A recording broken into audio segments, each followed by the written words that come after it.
अगं आणि त्यावेळेचे reality shows actual reality shows असायचे. हां. ॲक्च्युअल प्रॅक्टिस करून मला एवढे मार्क्स मिळवायचे हे खूप खरं होतं त्यावेळेस.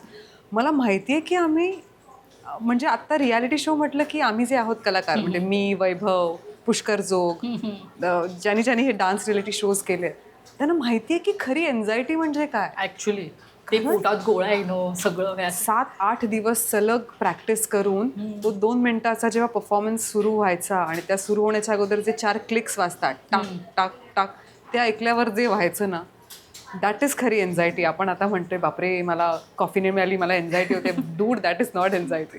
सो हे सगळं आम्ही खूप छान अनुभवलं. मी तर 3 रियालिटी शोज केले आहेत. अजून एक होता कोणता एकापेक्षा एक जोडीचा मामला. बुगी वुगी बुगी वुगी आणि तो जल्लोष सुवर्ण युगाचा. जल्लोष सुवर्ण.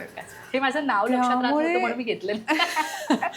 मी इतकी त्या म्हणजे मी प्रॅक्टिसवर का बिलीव्ह करते कारण का मी जेव्हा प्रॅक्टिस करायचे ना सडेतोड मी अजूनही टचवूड कुठल्याच रियालिटी शोमध्ये मी कधी स्टेप्स नाही विसरले. सो ते डेडिकेशन मला तिकडून शिकता आलं. वा. मला कळलं की किती इम्पॉर्टंट आहे प्रॅक्टिस करणं सराव करणं हे मला तिथून कळलं.